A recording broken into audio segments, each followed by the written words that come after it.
Welcome to the Season for Speed podcast. I'm Kyle. And I'm Matt. You can find us on Facebook, Instagram, and YouTube at Season 4 Speed, the number 4. Please follow the podcast on Spotify, subscribe on iTunes, and leave a rating and review.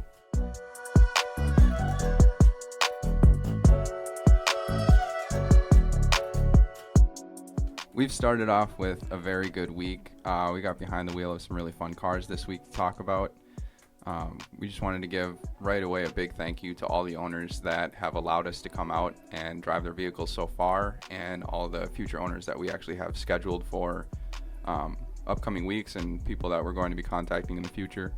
Just a big thank you to you for allowing us to come out and get the experience in these cars and be able to have a chance to review them for the podcast here. This week we were lucky enough to get into a 2006 slightly modified Mazda Speed 6. We got into a 2001 Carrera 4, but the automatic and a convertible.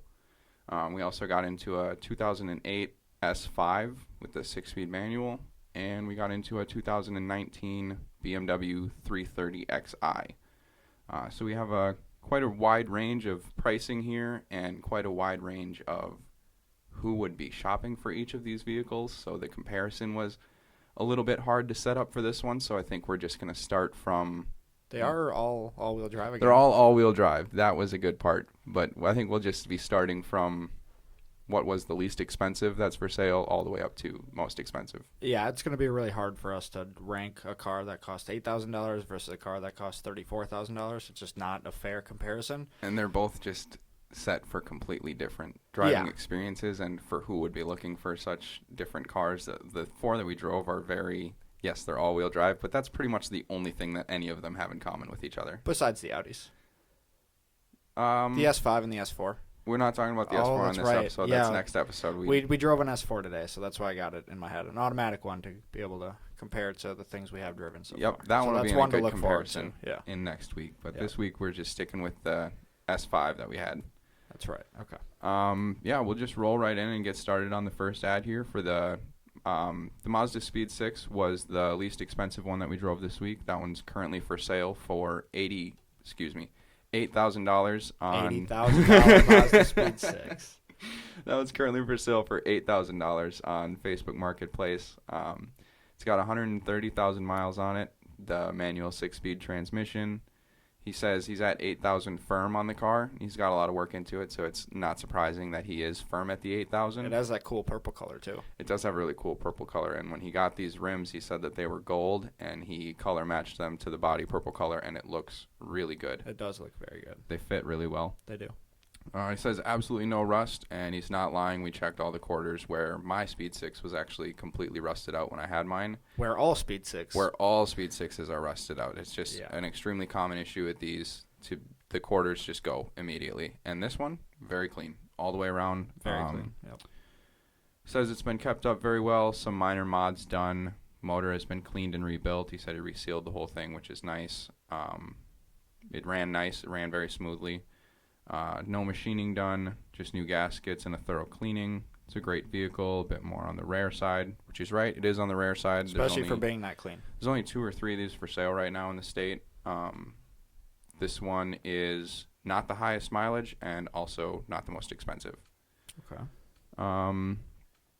Let's see what else he has put in here. It definitely has some type of exhaust on it. He has basically a straight 3-inch pipe from the cat's back, and it is loud. It's loud. It sounds good, but it sounds nice. It doesn't. It's not. There's no fart can to this 4-cylinder. It actually sounds aggressive. It has some rumble to it. Yep. Pops. Yep. It pops once. It pops on your once. shift, and he says that that's part of the tune that he has in there. That he's actually taken the burble out by taking away the fuel, which sounds reasonable. I don't see why he couldn't do that. Says here. Well, that's about all that he has listed in the listing. But we can talk about a little bit of the mods that he has done that he doesn't actually have listed here. He said he's got just the intake, the exhaust. He did bigger injectors, and then he has a tune. And the tune on it is actually really nice. But it's a stock ECU. He just made some... Yep, he just made his own slight modification to it. He basically is just spooling the turbo earlier and a little bit faster. Kicks in at like 2,700 and you're boosting by 3,000. And it feels really good, and it feels pretty snappy when it does kick in. It's very responsive. There's a ton of lag coming all the way up to the boost, but once it's in it, it spools really fast, makes a great sound, and then you're in boost. We didn't really get the opportunity to like drive this car. Like this car and the S4, we both drove on a fairly S5. We drove on a fairly snowy day. Yep. Which, I mean, it was good for testing the all-wheel drive system. The S5 definitely held up better in the snow than the Speed 6 did. Just with being the front-wheel drive dominant system, it kind of slid around a little bit more. It was more of a understeer push when it started to slide as opposed to the S5, which was more of a oversteer slide when you started to actually break loose. Yep. They both did pretty well, though.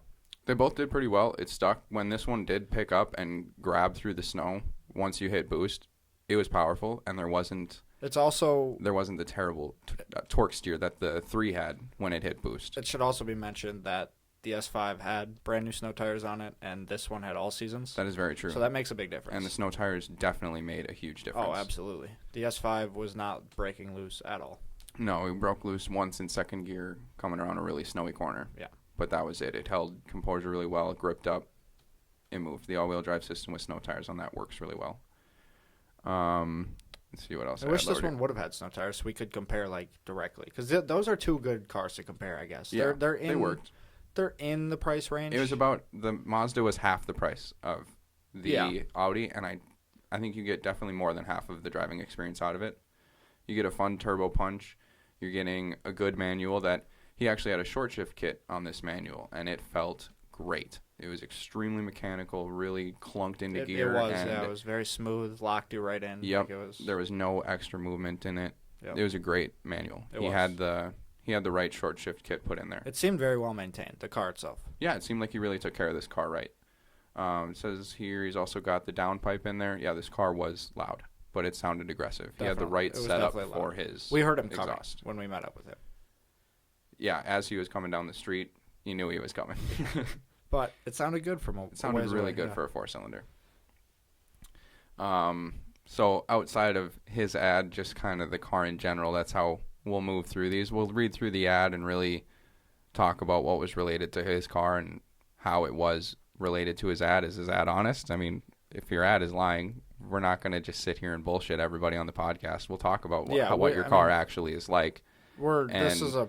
We're trying to do like a professional thing here, so we're going to be honest. Straight shooters. That's how it's going to be. And so far, every owner that we've met has been really upfront, really honest with us, and shown us, yep, this is wrong with this car. This is an issue, and this is why. This is what the fix is. This is why I'm selling it. The only thing we've noticed that hasn't been mentioned to us is really small things on little cars. Really small, insignificant deals that any used car with this amount of mileage is going to have. This thing has like 130,000 miles on it. Stuff that you wouldn't notice unless you're looking for it. No, like little rattles and stuff, which why are you going to mention that your cup holder or your vent rattles a little bit? You wouldn't. No, it's not something you're going to mention selling a car, but it's just little tiny things that you notice. Or big things in certain cars. He was really upfront with all of the mods that he did, and it still ran very smoothly. Everything worked properly. He said that he has the timing chain kit, and he's going to complete that service work himself. He does, like I said, he rebuilt this engine. He knows what he's doing. He's a good wrench. He's a mechanic at a Ford dealership. Yep. He has said he's been doing mechanic work almost his whole life. For quite a while, yeah. So he knows what he's doing. He's going to get the timing chain done, and I think right now at 8,000, without the timing chains being done, at 130,000 miles, I don't think it's a good buy. I think it's overpriced by at least $2,000. But I think once he has the timing chains in there, it's a $10,000 car. It adds that much to the car. It's an over $2,000 service that makes your car reliable again for another 90 to 110,000 miles on that engine. Which is a big deal. Yeah. And that's huge for the resale on that car specifically, just because the timing chains are so prominently an issue for everybody that has the car. Everybody that has that. You had issues with it. That's why you got rid of it. That's exactly why I got rid of the cars, because they started to go, and I just couldn't afford to get them fixed at the time. Yeah. So it's traded it in and rolled it into a down payment for another truck. No, it's not cheap at all.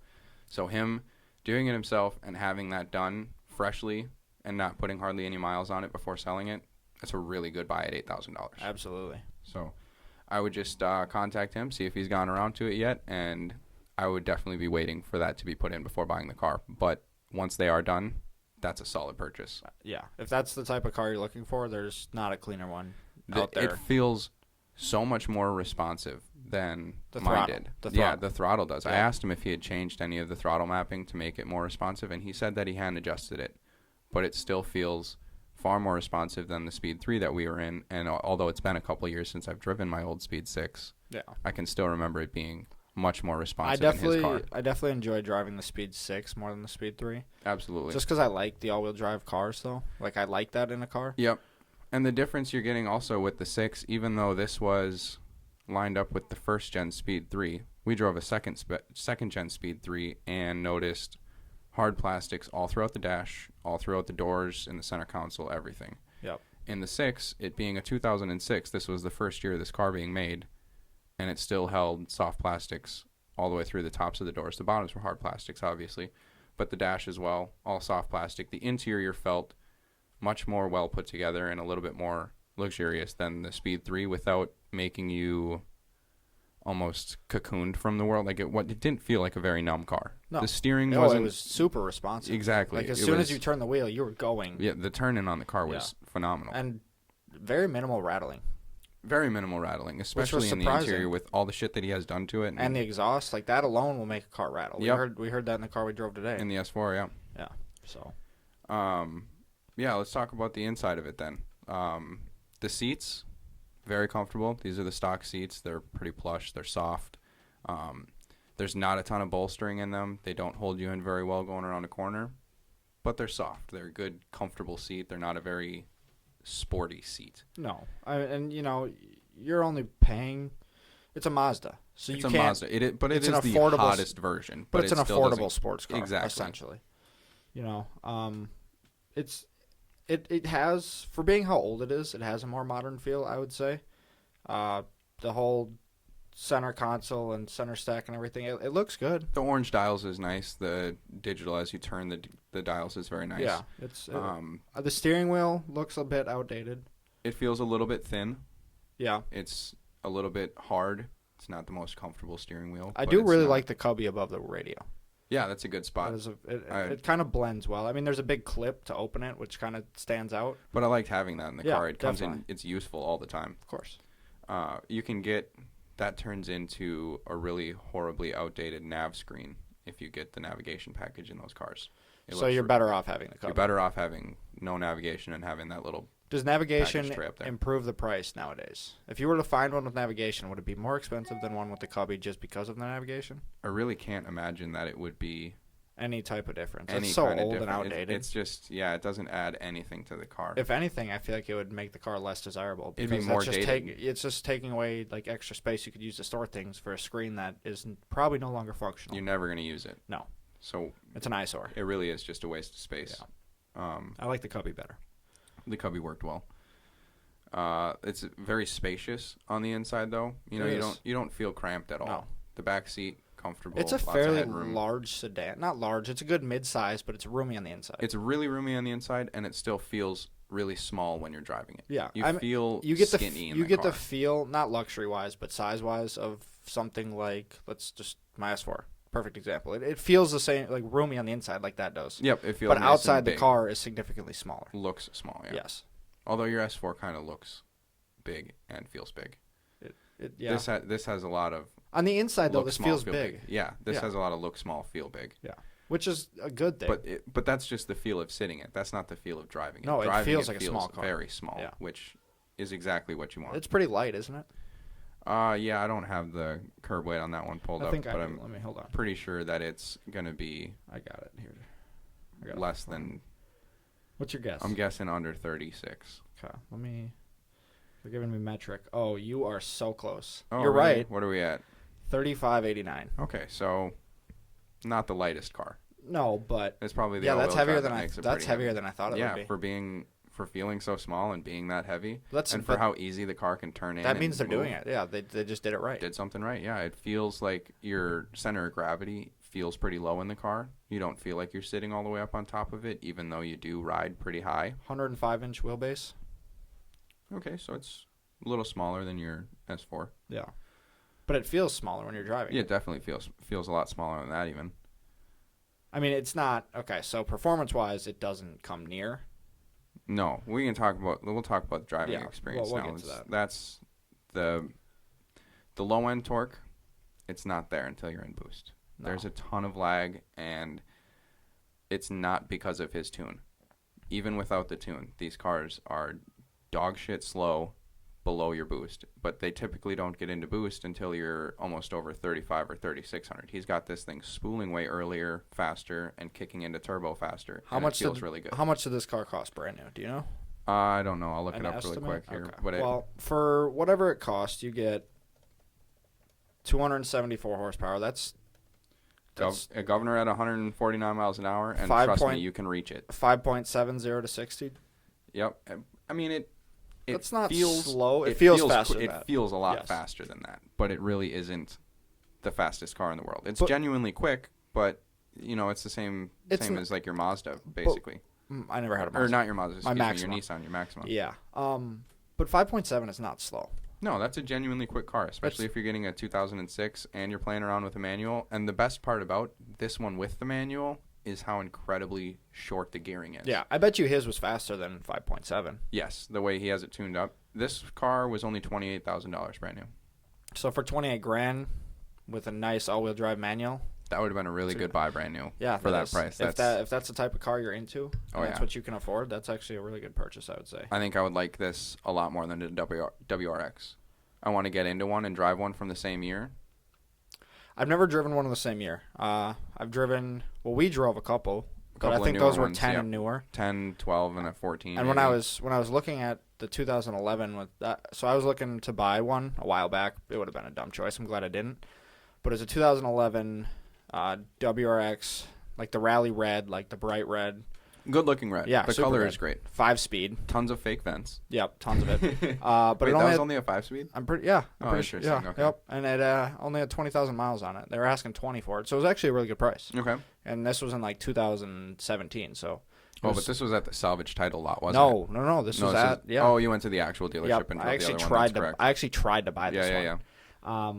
But I don't know if I would take this over that one. But if we're talking about one of the same year, I would have to get one and drive one too. Yeah, I drove one around at Apple Autos when I worked there, and yeah, I didn't get to actually like rip on it and feel how it drives and like get a good feel. We for didn't it. get that with this either. No, but we you didn't owned get- one. I owned one, and I got to beat the shit out of it while I owned it. Yeah, And this, I would prefer it over the WRX. I just would. that's fair. Just the feel of the interior. The interior steering. looks way better. Yeah, it does. Because the WRX gives me like the Evo feel. It's just like seriously outdated. bland. Yeah, bland. Not When I got into design. 2011, I was like, okay, this is gonna be nice. I got in there, I'm like, am I sitting in a Saturn or? Yeah, it's really just not. It's very underwhelming. It is. Especially for being their top models. They don't do a lot with the interiors. No, but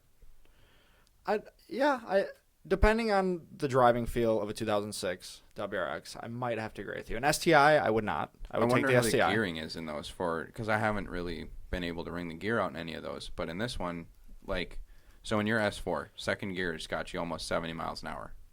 Just about, yeah, like 68 maybe. In the Speed 6, I think you're in second gear at like 48.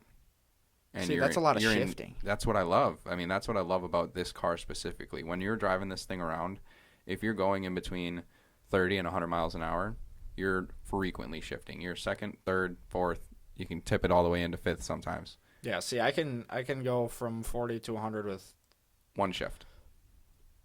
third. Third will get me because third gets me to about 91. Does it? I thought we were almost a little closer to 100 in that.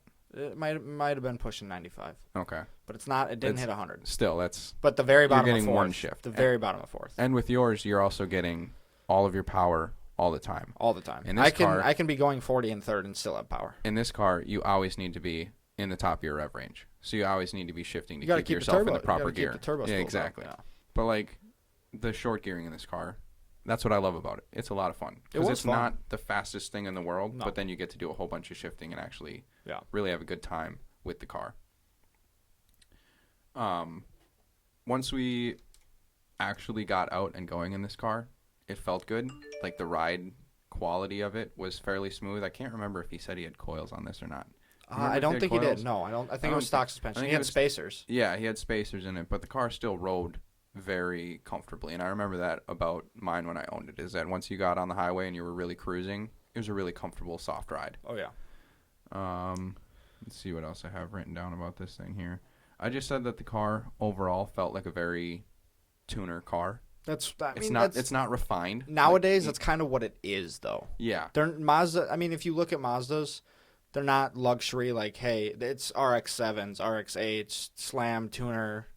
Exactly. Get that Japanese feel, you know. And and that's how it feels. It doesn't feel like, yeah, you get the soft touch and it's a little more luxurious than the Speed 3, but it's certainly not a luxury sports car. It's not trying to be, though. It's not trying to be. Which is good. It does what it's supposed to do well. It feels right where it should be. Yeah. And they're not, and it's priced accordingly. I like the hood that the Speed 6 gets. Yeah, that big extra bump in the middle to make room for that top mount intercooler. It's aggressive. It looks good.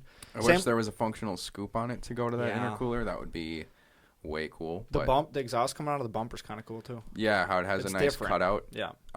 The stock exhaust. Didn't you melt yours? Yeah. Is that what happened? The stock exhaust originally comes with these little chrome inserts around tiny little pipes coming out the back, and he has it obviously replaced with new exhaust that replaced those chrome caps. But when I put mine in, the guy didn't align the tip properly, and it was touching the plastic surround on the bumper and just melted all the way through it. It looked horrible. It looked really bad. I like the red yours had though. That racing red. The red was beautiful. What do they call that red? Do you know? I don't know, but I would rather have this purple. I would too. The purple. The purple is my really favorite. Good. Oh, he's got purple tint on the windows on this car too.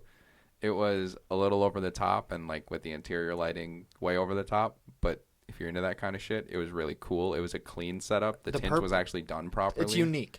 Yeah. It's not ugly. It's a very purple done car. well. It is very purple, well. but it's done well. It's done well. So the car ran nice, looked nice, worked properly.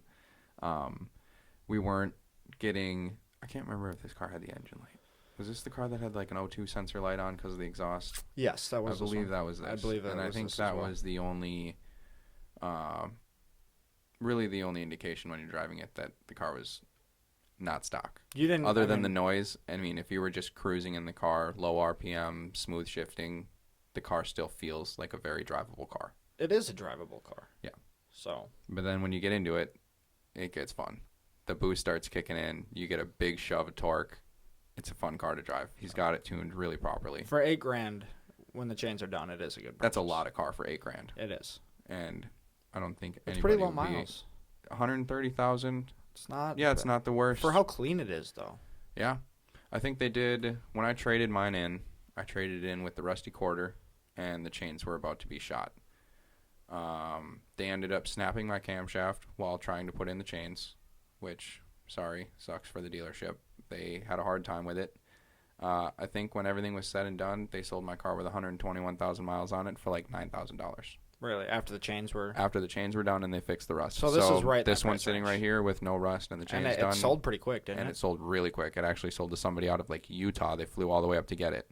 And that's what I was saying to this guy. It's like, this is a fairly specialty vehicle that somebody is actually going to have to search out and look for. They are rare. They are rare.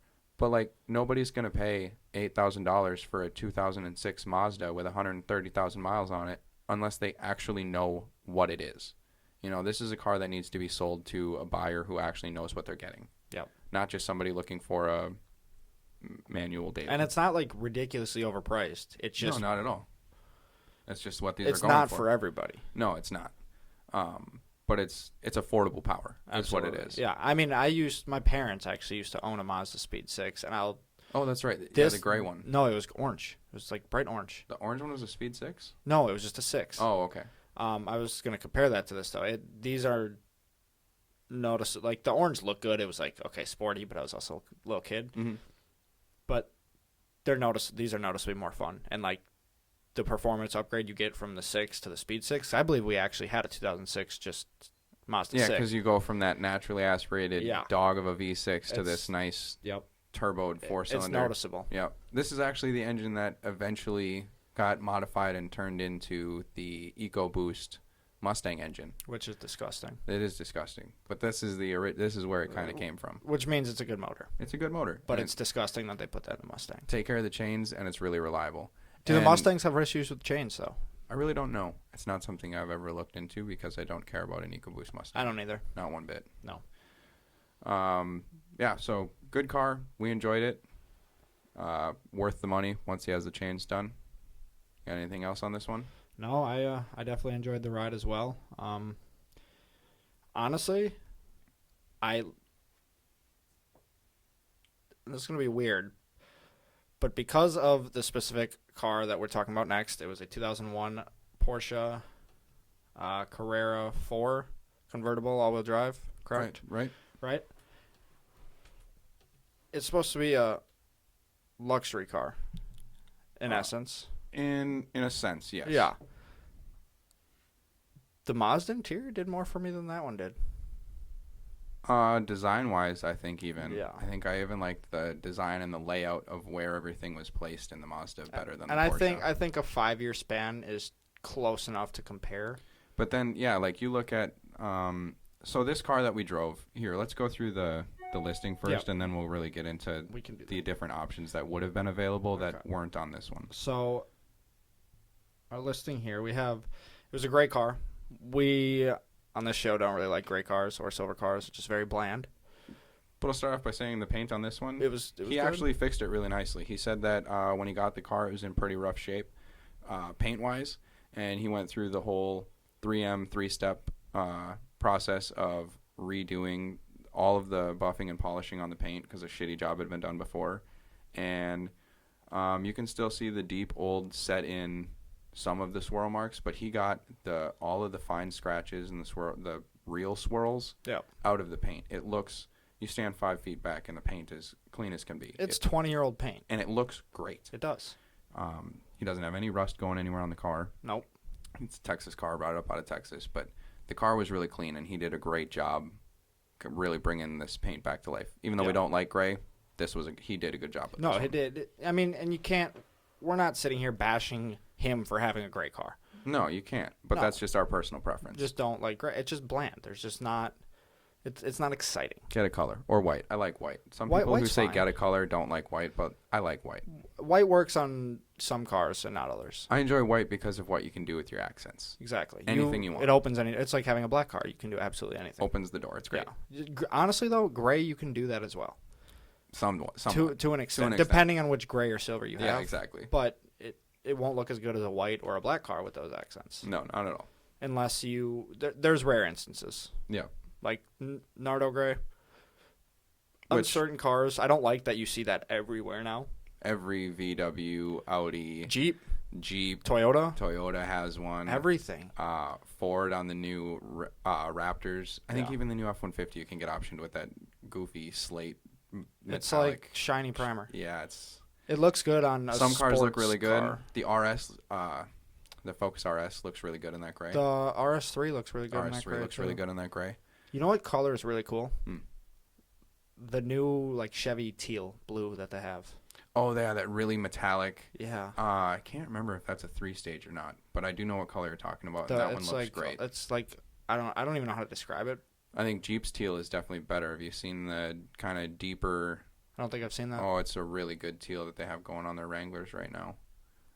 There's one that drives around here all the time. I see it all the time, and I'm just like, yes, I need that color. I need that color. I might even go with that Jeep teal color on my BMW when I repaint it. It's that good. It's a really good color. I do think you should keep your car blue of sorts. Some shade of bright, really flaring blue yeah. is definitely what the car needs. I don't want to mute it out at all. No, it needs to stand out. Yeah. I was thinking kind of maybe a red or an orange, but I think blue is definitely going to be the most standout to keep with. And literally everybody that I show a picture of the car to or bring to my house and show the car, they're just like, holy shit, the color. I'm like, yeah, okay, I guess it's staying blue. That's the first thing I said. I said keep the color, and you wanted to fight me on it. And then everybody was like, it needs to be something more. And then everyone said, if you lose the blue, you lose the car. It's like, okay, so keeping the blue. The just need to find the right blue to go on the car. The blue is really good. Okay, yeah. Why don't you keep? Yeah, I can read through this real quick here. So you are. He says he's got a heavily optioned with the IMS bearing replaced. He did not do the IMS bearing himself. He actually brought this car into a Porsche mechanic and had the car looked through. They dug into the history of the car, found that the IMS bearing had actually been serviced and replaced before. He also had the oil filter checked. Basically just cut that in half and look for any metal remnants in your oil to make sure that's just kind of an early sign that the IMS is going again. But typically the aftermarket ones are going to be good for 90 to 100,000 more miles. So even if it was done, somewhat recently. This car has 112,000 miles on it. You have to assume it was done even at 50,000. You still have 40 to 50,000 miles it's left safe on to it. say you're good to a 160 or more. And that's the thing that everyone wants to get up in arms about when buying a 996 is, was the IMS done? Okay, well, it's not that expensive to have it done on your car if it wasn't already done. This only affects roughly 10% of cars. It's as low as 3% if you read the right article. He was citing some sources for us, it's the Porsche. So it's not as common as people like to make it seem. Exactly. Everyone who has an engine blow up, of course, is going to get on the internet and talk about it. But everybody who's got 200,000 miles on this car with proper maintenance and hasn't had an issue with their IMS bearing isn't going on the internet and bitching about it because it's not broken. Exactly. That's how the world works. You leave a review when things go wrong. But this car is for sale on the internet, and the internet wants to see the IMS done. So it is. The engine is solid on this car. It's ready to go. Says Texas car, brought it up to Minnesota this summer. There actually was no snow or salt on the roads when we were driving it. I don't know if he takes it out at all when there's salt on the roads, but as of right now, the car hasn't seen a salty road. No, he said it hasn't seen a winter. Perfect. So this car, it's clean. He says he's got a new $800 radio with Bluetooth and Apple and Google Play. And it was nice. It fit well. It didn't rattle around. There wasn't that big extra space that you usually get when you put in a stereo, but it was a good doubled in full screen. The stereo looked so out of place in that car, though. It did, because everything else was so incredibly dated. Let's talk about this for a minute. Wait, let's get through the rest of the ad, and then we'll go right into the interior, because that was a sticky situation with this being an absolutely base model Carrera. Let's see here. He has the original radio that will include with the sale. He says the top is in great shape, which it is. We looked at it pretty thoroughly. There's no rips or tears in it. Well, little wind noise, but it's old. Little wind noise, but it's in good condition. Yes. Maybe just some window seals can be replaced to help fix with that. Cheap. Tires are good. He replaced the rear tires. Front tires still have a ton of tread left on them. Tires are in great condition. He's right about that. Everything works as it should. Did we find anything that didn't work on the car? I don't think so. I think everything on the car works. It was clean. It was a really clean car. Yeah. It was just, we'll get to it, a very base car. Yeah. But everything on the car does work. It is very clean. There's some rattles. There's a little bit of wear on the interior, like a rip in the seat. Minor. But like, I didn't even notice the rip until he's like, until he right pointed there. it out and he said, "Look at the rip." I was like, "Oh, okay." But he was honest and upfront about it. He was, and he was really honest and upfront about any of the rattles and squeaks that you hear. And he's just like, "Yeah, it's from 2001. Like, it's the base model car. Not everything is wrapped in leather. There's a lot of hard plastics here. It's gonna rattle." And there was a lot of hard. Was a lot of hard plastics and a lot of rattling. Okay, so that's the end of his ad. Just gonna mention that he had the 18-inch Sport Design wheels optioned into this car, and they look so much better than those 5-spoke, what he says are called the lobster claw wheels of the 996. These look way better. These looked two-piece, really good, two-piece wheels, and they look great. Yeah, I wouldn't want to get one without these wheels. No, it definitely made the car look more sporty. It did. But now we can move to the interior and start with the least sporty feature of any interior that we have been in, and that would be this steering wheel. You can option this car with a really great-looking, thick, leather-wrapped, 3-spoke, awesome sports steering wheel, and it looks amazing. But in this car, with being the base model and having the base interior package, the steering wheel in this car is, how did you describe it when you first saw it? I believe you had the word Saturn come out of your mouth. I'll put it in simple terms. If I had never seen one of these cars before, I had no idea what it was, and there was no logo on the steering wheel, and I couldn't see the car. They had it like draped over, and all I could do was get in the interior and sit down and look at the interior. That's all I could see about this car. I would never in my life say, yeah, this is a Porsche. I would say, hey, man, am I sitting in like a Chevy or a Saturn or something? Because this is poor. That's based on looks. The look of it was poor. Pretty bad. But I will say, the gauge cluster, beautiful. The actual layout of things in the center stack was good. It fit. I don't think so. I think it fit with the having shape of the buttons was. Well, no, I'm saying the layout, though. I think it was good with having the radio controls where they were. The HVAC controls were all lower and had their own screens and simple, Yeah, I did easy like that. buttons to I the did like side that. that were easy to see and control. The actual feel of these buttons was phenomenal. Solid, You yes. click the button and it's a full click. It feels solid. The plastic doesn't feel super cheap in the button itself. The plastic didn't feel cheap. It just made cheap noises. It made cheap noises because there was so much hard plastic in this car. And you it rattled. You can option these with a full leather package. And that saves face. And that's where I would recommend. Yeah. Okay, so this car, we drive all these cars, and I like them all. And like when we drove the 135, that made it on my short list for shit to buy for a daily for myself. The S5 that we're about to talk about, that made it on my short list for a daily. This car, after driving it, even in the automatic form, definitely made me know I don't want the automatic. Or the convertible. Or the convertible, or this 4-spoke steering wheel, or the plastic package that this has instead of the full leather package. But this car was so much fun to drive that it's not just on the short list. This is the car I want to buy. I will say, though, that the interior was clean as well. Yeah, it's very just the clean. fact that package is all hard plastics. It's a drab gray, boring. There's no color to the interior. Everything is gray. Everything is like this deep, weird gray. And That's you not. you hear it. You like, hear everything in the rattle, interior squeak. moving around. We took a corner, and you would hear the dash creak as you took a corner. Yeah. But that's because it's old. You replace a few clips. It's probably a little bit of man hours, but it's fixable and it's a cheap fix if you know what you're doing. But this car, when I get one, I am going to get one of these cars. This is going to be my new daily. But when I get one, it needs to be the 3-spoke steering wheel. It needs to be a full leather package, which wraps the entire dash in leather. Please get that wraps, orangish leather. That looks yes, so good. that deep kind of caramely. Looks so but good. not That's a good cream. word for it. Caramel. Yeah, it was a really good. They have a really good caramel interior on these. It looks great. amazing. And that's the whole dash wrapped. That's the full doors are wrapped. The center console leading up to by your knees is wrapped in leather. The center console itself is wrapped in leather. These cars can be optioned to be a little more luxury sports car. Now, this one was very base, very base. Not a lot of luxury. There was no luxury to this car. No, but there was performance. There was We'll get into incredible that. performance. I have a question. Do these cars come with the navigation package standard? No, not standard. Not standard, but as an option. You can option a in nav 2001, package. and you in can get a 2001, screen. you can option in a nav Because package. I'm looking at the picture of it right here, and it's got a big old screen, and I'm seeing a map, and that kind of surprises me. Right?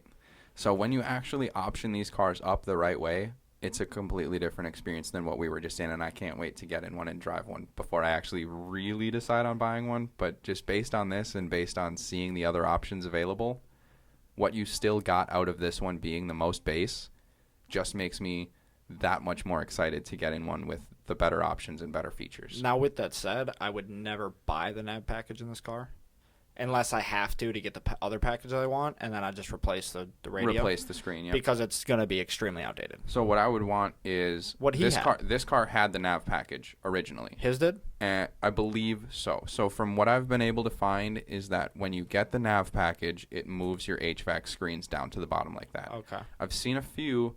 I don't know if it's maybe just a year change with the interior update, the facelift that they did in 2002, where they also added bigger engines. This has the 3.4, I believe, and they bumped up to a 3.6 as standard in 2002.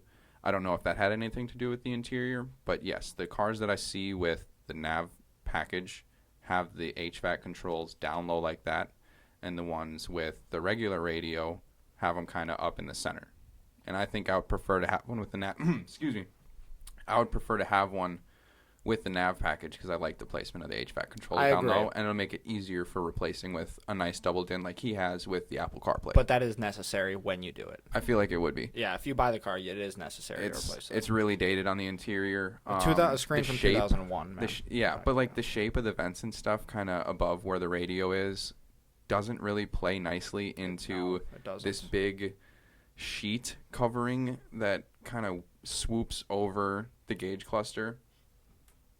I'm really not a fan of it. It's really too big. It looks bulky. It doesn't tie nicely into the rest of the dash or the shapes that you're getting on the door cards and on the glove box. And the back seats. It's all a bunch of different shapes. The back seats are simply for looks. that's for putting your shit in, not a person. Yeah, that there's a suggestion. You're not getting a person in the back seat. No. This may as well be a 2-seater and not a 2+2. You'd have a hard time like sticking an infant without a car seat back there. It's a rough one. They're very small. I don't know if they're extra small in the convertible and maybe they get a little bit bigger when you don't have to have all that trunk space for the convertible top to go into. That could be. So we'll see on the coupe if we get a little more room in the back seat. But this was unusable. If you told me to sit in the car and I'd have to sit in the back seat, I would simply just not come with. Yeah. Well, let's talk about the front seats a little bit. When we first got in them, and you had problems the whole way through. Maybe I just got a fat lower back. I don't know. Maybe, because when I first got in, they felt a little too tight and a little too small. But then as I kind of sat in it, moved it around a little bit, adjusted it as we were driving, they started to get much more comfortable. And even though there's really not a look of bolstering to these seats, you feel a pretty good bolster around your lower back. Because they are tight. But for me, the whole ride, I was feeling pressure on my lower back, and it just I could not sit in these seats. And just uncomfortable. I tried adjusting them the whole time. It was extremely uncomfortable. It was really tight. And you're a little bit shorter than I am. Yeah. I'm a little bit shorter. Honestly, we have basically the same build besides the height. Yep. I personally did not enjoy the ride of the seats. No. It was I too tight couldn't for you. I couldn't sit in that complaining car about it the whole time we were in it. Yeah, I couldn't sit in that car for more than an hour. I started to get used to it and kind of sank into my seat and sat it up really upright. When I was sitting really upright, I felt pretty supported. See, I and don't it felt like really sitting good. like that. Yeah, It's uncomfortable. As soon as you start to bend these seat backs back, you lose all your lower support. Yeah. It wasn't ideal. Yeah, so that's about it for the interior. Not the best. The gauge cluster was beautiful. Everything was laid out extremely easily to read, and we'll get to how the the BMW was not. But the gauge cluster on this was very distinct, very easy to read. You got a nice digital little screen telling you your speed in the bottom. That's nice. That's 2001. That's not common for a 2001 car. Which is weird because you get these like advanced features, but then you can. But everything around me is creaking. You can still surround it by such a stripped out basic interior. And I'm surprised that they don't standardize the optional leather on other things. And don't get us wrong. We are not bashing this car at all. This car was very clean, and if you want a Porsche and you just want to perform like you're driving a Porsche, you don't want to spend a ton of money. This is right. $15,000 to go drive a Porsche that does 0 to 60 in that's 4.9 seconds. It's like 5.2 with the automatic, but it's 4.6. They claim 5.2 from the factory, and it's 4.9. Is what I'm looking at right now. So it's pretty damn quick. And yeah, the car feels fast. really fast. There's a lot of power in this car. We'll get to the driving of this car. You're getting a lot of car for this money. And if you search around for other Carreras, you can't find them below 20. You just can't. This one's 15. Yes, this one's 15. Doesn't matter. And it's because he knows it has some interior issues. He knows that it might need new sway bars, potentially a suspension refresh. But other than some slight suspension tweaks that it may need. An alignment, maybe. It is mechanically sound. It is. So you're buying a mechanically sound 911 with 100,000 miles on it for $5,000 to $10,000 less than market value. Yep. This is a really good deal that this guy's offering right here. Especially with having the IMS done. I don't understand how he hasn't sold the car yet. It's crazy to me. Well, being all-wheel drive what here. he said was the issue is that he got it from an auction in Texas, I believe is what he said. Oh, right. And so people are very interested in history. And you don't get the service records. And he doesn't have a ton of the history. But he brought it in to get it looked at. And he had them tear into the history of it, and through the VIN they found records of the IMS being done. Yep. And everything pretty much that they recommended for him to do maintenance-wise when he got the car, he took care of. He got it done through proper service. He was very knowledgeable. He knew exactly what he was talking about. He knew what car he had. He knows he's selling it below market value. He knows that it's a good deal. He's like, I think the only reason it's not selling is because of this automatic, because nobody wants this car with an automatic. I would definitely want it in manual. I would be extremely disappointed if this car was an automatic. The air quote paddles that it had that weren't paddles but were actually buttons on the steering wheel. For your thumb, they're on the front of the steering wheel, not on the back like normal paddles at all. It's like your cruise control buttons and your radio buttons on the front. It was really not functional how slow they worked. Well, see, here's the thing I wanted to talk about is, yes, they were slow. Upshifting. Compared to the dual clutches that we've been driving lately, very, very slow. It was really But compared to other standard automatics, like even in my wife's 2013 GLK 350, this feels very comparable. But it's not that okay. This is Hold on. Let me pause you there. So what year is the GLK? 2013. Okay, so 2013 technology compared to 2001 technology. That's fine. But the Carrera is a dedicated sports car. The Right. GLK is not. Correct. They should be a little more responsive than what they are. I understand. Right. It could be faster, but for an 11-year difference of technology, for it to still be as quick as a standard transmission in 2013, that's where I give it a pass. I thought it was fair. Yeah. I thought, okay, if you paddles were want kind to of have newer technology back then. They a weren't. little bit, yeah. If you wanted to have an automatic, especially a shiftable automatic, not having a shiftable automatic is rare for back then. Oh yeah. But if you wanted to have an automatic because that fits your life better and you don't care about having a manual, some people just don't, this is not a bad one to have. Not at all. It's not the worst automatic, especially for a car that's this old. The downshifts were actually pretty quick and responsive. You're coming up to a corner, click the little down, it gives you your gear. You're in it, you're revving, it's great. Your upshift, you click, you wait, it shifts, you go. You're better off using just the automatic. You're better off. It felt faster in the automatic than it did using the Tiptronic or whatever the fuck it's called. Tiptronic, yeah. If you're using it in the automatic, you want to click it over into the little M or Sport version, but then not use the paddles. Speeds up the shifting a little bit, lets you drag it out a little bit longer, which you actually need in this car. Let's move into here. I'll pull this up so we can go into our actual driving talk about this one. It was a fun ride. I haven't been in many cars that corner like that. No, the cornering grip of this car was insane. It was crazy. It just didn't let go. No. This car felt so planted. For being such a light and small car, it felt incredibly composed and planted going through a corner. Now, the first half of the throttle was very lackluster. Correct. And it's a very long throttle. And the throttle is extremely long. It feels like you're really moving the pedal from straight up and down to flat. You're really moving the pedal 90 full degrees. It's really weird to get used to. But once you get past that halfway point, once you past halfway in the throttle, you're not getting good response. You realize you're in a Porsche. Yes. Yeah, Porsche, yeah. And you get above, I want to say, 3,000 RPM, and it really starts to kick in. Yep. Below that, you don't have a lot of torque and you don't have a lot of power. It's going to shift right around 3,000 if you're just cruising, and it's going to keep you really smooth, and it's a very drivable car. It's a very dailyable car. Yeah. Once you start getting higher in the rev range, the engine is like really high strung. Like it really just wants to, once it hits where it's going to rev fast at 3,000, it shoots through the rest of the rev range really quick, and your numbers on your speedometer just go up and up and up. And when you hit third gear, third gear pulled. For whatever reason, coming through first and second, it was a little bit more of a slug. Like you felt it, pick up going through second, and then third gear hits. It was like a slingshot. And the car comes incredibly alive. Yep. It just shoots you forward. All of a sudden, you're in third gear forever. Long gear. I think we only got the car up to maybe 80 miles an hour. We're on public roads, back roads, going in between the cities and Stillwater. So we didn't have a big, huge open freeway, and we're also not taking these cars to these extreme lengths with the owners. Yeah, these are other people's cars. Yes. We're not beating on them. Our own cars, fine to do that in, fine to talk about that in, but doing that in somebody else's car that they're actually trying to sell is not smart on our part, trying to get ourselves into other cars.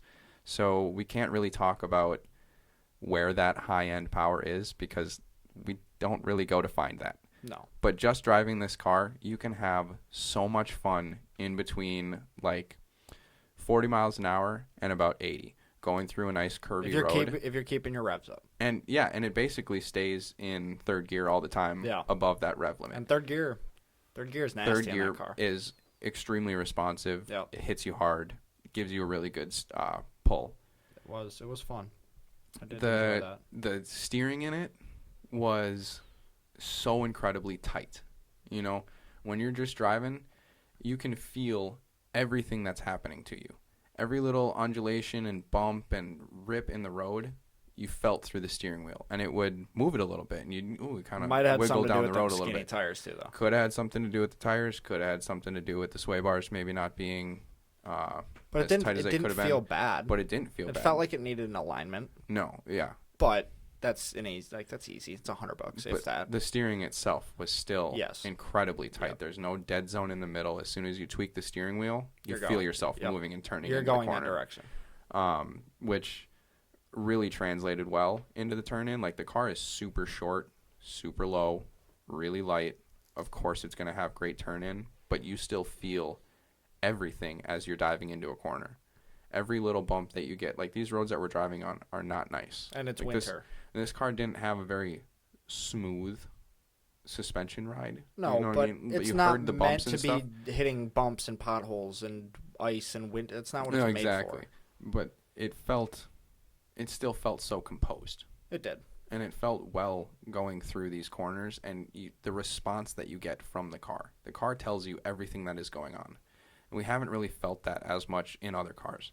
Like the Evo had a really sharp steering. Yep. Had really sharp steer and good it had turn in. It had a horrible turning radius, but The turning radius was terrible, but the steering was extremely responsive, Yes. right in the top of your steering. Yep. And it went where you pointed it. But you didn't feel hardly a damn thing through it. Yeah. You know, it was, which is really weird because that's a fully hydraulic. There's nothing electronic about that. But the difference of what you could feel through the tires and through your steering wheel through this Porsche compared to the Evo was unremarkable. It's They're not unexplainable. comparable. They're not comparable. No, they're different cars. It's completely, but they're the same price. Yeah. That's the insane part. And how many miles were on this Porsche? 112,000. So they had similar miles. Technically less than the Evo. But I don't think you're Okay. finding. I don't think was you're gonna finding say, a where's the manual. manual? Yep. You're not finding a Yep. manual Carrera 4, So that's even in a convertible But, for under okay, 20. let's also put it this way, though. You're not finding another Evo at that price without Correct. No. damage. Yep. Like that. It had a salvage title, you know. But it was still well worth where it was. Yeah. I would have to agree. So riding in the car, yeah, it's a dailyable car, but it's not the cushy comfort ride like you're getting out of your Audi. You're getting a very comfortable cush ride. You're not getting any kind of... No. You feel yeah, everything. You feel it all. It And comes through your ass. It you comes through hear the it. steering wheel. You hear it. It comes through the dash. There's a lot of road noise. There's a lot of wind noise. But it's an old car. It's an old car. It's a convertible. Wind noise is expected with the convertible. Wind for noise sure. is very expected, especially with being this old of a convertible, even though the top worked fine and didn't have any rips or issues with it. The actual shifter in the car was... I'm not going to say anything bad about it. It looked fine. It was an okay design. It matched the... Everything from the... So the shifter was fine. The knob itself, from the shifter back, was not. No, you didn't like the very skinny center console area. You like rounded to and have somewhere really skinny, nice to and put your elbow There and was stuff. absolutely nowhere to put your elbow. Right. So it just made the ride even a little less comfortable.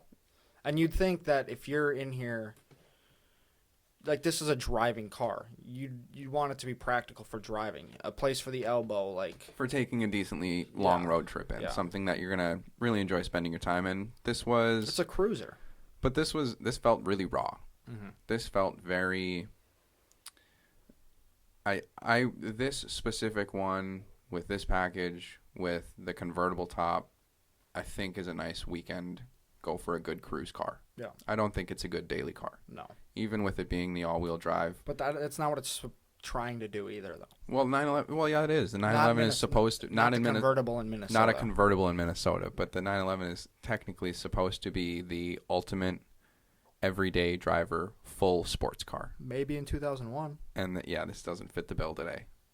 I think in a manual with the full leather and a suspension tune-up might be a different story. I'd like to actually drive that before I completely decide that's what I want to buy, before I just go buy one. But it sounds like a pretty good option package to me. Once you showed me the leather package, you told me you wanted one of these. I was like, you cannot buy this. But once you showed me the leather package, and I'm not saying it's a bad car to buy, but I'm saying interior-wise, it's just not, like, I know you'd get over it. You wouldn't want that because you like the nicer things.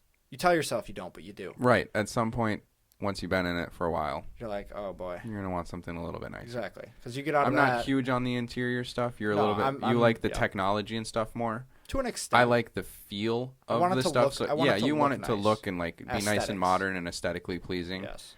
I'm less worried about any kind of technology and stuff in the car, and more of the hard plastics are a killer for me. So that's why I could never get one without the leather package, because even though it may not be the prettiest design and may not be the coolest to look at, it at least needs to feel good. Yeah. And the button and switch gear in this car felt great. The steering felt great. The seats, after I sat in it for a minute, felt great. The doors, good. But I couldn't deal with the hard plastics. No. So I need to have one with the proper options list for me. And that I would agree with. If the leather one would be fantastic. Like, here, we'll move on to this S5. We'll see what we have here. You're going from a much different experience. Okay, yeah, so we've discovered a few things over the last few days with Audi, and we're both really confused on this. So I have the 2013 B8.5 S4. So 8.5, they did a facelift. They did some things like fog lights, a few minor things, nothing insane. So Any performance changes? No, Okay. not that I'm aware of. Okay. And if they are, they're very, very, very minor. Okay. The So- steering wheel. Well, that's not really a performance, but it's just Yeah. an extra tweak, Yeah. right? Okay. Okay. So 2008 is when the B8 body style started. Went from 2008 to 2016. In 13, they did the 8.5. So my thought was, because the B7s have the V8, right? So I thought when they went to the B8, they switched over to the 3.0 supercharged. Well, this guy had a 2000 And that is 8 the case for the 4. for the 4, not the 5. The So this was S4 weird. in B8 switches to the 3.0. supercharged 3.0 So this guy had a V6. 2008 S5, and it has the V8 in it still. But it's technically a B8. It's on. Yeah, it's a Yep. B8. It has the V8 all the way until 2011, Which is weird, which is really weird. because that's not even the switch for the 8.5. No, the 8.5 was in, and not to mention, so the thing we noticed about the S4 today was it had the controls down by the shifter. Granted, it was automatic, An automatic, yep. but it had the controls down by the shifter. For the radio controls, for scrolling through and your volume and all that kind of stuff. And we'll get more into this next week when we compare that one to my car. That's why we drove it, because it's an automatic versus my manual. So we'll talk about that. But the weird part is that this one also had the scrolls on the bottom, which Yep. I thought was, that was prior to the 8.5. I thought they had everything on the bottom. So when we got this S4, which is what we found in the S5. This B8 S5 had the radio controls, even though this was also a manual. This had your radio and entertainment controls. All that shit was down below the shifter, near the cup holders in the center console. which I thought was a prior to the B8 or the 8.5 was what they did. And we Okay. thought that all 8.5s moved it up to the center. Yep. Where yours is. But today we found out that they don't. So we're really lost. We're going to do some digging, and we're going to talk more about that next week as to what we find, because there's some weird tech stuff. And what I that's going found on. with looking at other listings in the newer model years, it looks like even with the S5, they never at any point moved the controls up to the center. They always kept them, even with the V6. The S5 keeps their controls, even with the manual cars, down below. But your car, being a manual 8.5 S5, moves the radio, or S4, excuse me, moves the controls up into the center stack. Yeah. Which, what I found on this S5 that we drove is that I actually like them down by the shifter much more. It's just a little more convenient to be playing around with instead of reaching up past your shifter onto the dash. And, I agree with you functionality-wise. Aesthetically-wise, I like them Aesthetically, up top. you like the look of all your dials in one spot. Yes. Very clean. We'll talk about it when we get to the interior, how So that actually looked. This guy's listing, he says 2008 S5, the naturally aspirated V8, 6-speed manual, very smooth. Very, very smooth. The clutch felt great. He took very good care of this car. Yep. Silver car. Not the biggest fan of silver. You guys know this, and we'll keep telling you this because it's just not the greatest. But you know what? Sometimes it's all that's available, and if that's what you got to do, then that's what you got to do. That's what you Because gotta you know buy. what you can do? You can always paint a That's car. how I ended up in my BMW being silver. It was the one that was available. Okay, that's You what can we're always, taking. you can always paint a car if you really don't like it that much. Yep. It had the Bang & Olufsen sound system, so And the upgraded. Alcantara interior It inserts. had the That Alcantara was really interior, nice. I like which those. was yes, it is. It's nice. It feels good. I would only worry about it starting to turn shiny and getting matted down, but if you take care of it, it won't be an issue. This car clearly was taken care of. 86,000 miles, and there was no signs of wear in any of the Yep. Alcantara. So he's asking $16,500 for it. It comes with summer tires on the factory wheels, but he also had aftermarket wheels with winter tires on it. And they the look pretty aftermarket good. Wheels are 5-spoke. really They good complement wheels. the silver nice because they're like a deep metallic gray. Mm-hmm. It comes with a transferable extended warranty, which is a big deal. $16,500.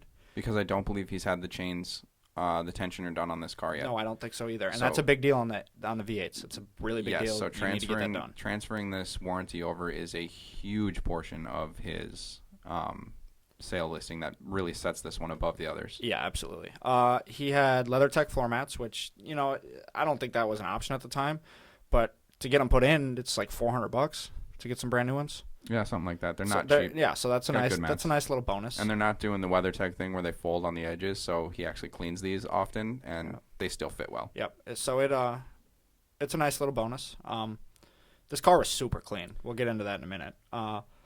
So yeah, the WeatherTech, he says it was cared for by a local European sports specialist in Minnesota. He doesn't specify which one, but he said it comes with complete and organized service history, which is a big bonus. And there is the beautiful part of buying private party is a lot of the times when you trade these into dealerships, they throw that shit right out the window because they don't want anyone to see missing service history and complain about it. Yep.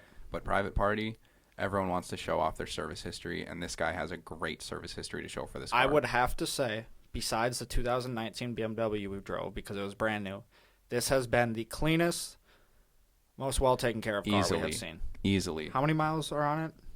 Almost 90,000. So for 90,000 miles, this car looks like it just rolled off the lot. Completely. The interior, exterior, everything about this car is still brand fucking new. Immaculate. Yes. He's got no aftermarket parts on it other than these wheels. Everything is stock. Bone Everything stock. has been maintained with OEM parts. He said he drive, and I know a lot of people say a lot of things, but he said he drives this as careful as he can, like going And- the extra mile, double clutching, like.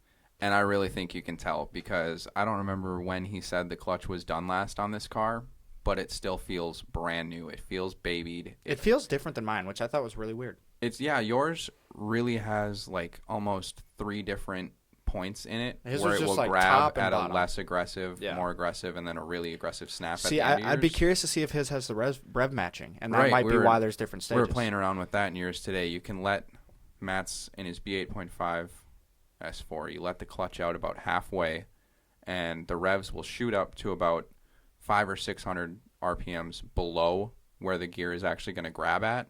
So you let it out like that, let your RPMs shoot up without grabbing the gear, and then you can just give it the tiniest little Just blip. literally to- set your foot on the pedal. the tiniest little blip of throttle, and you have a perfect rev match and the smoothest gear changes ever.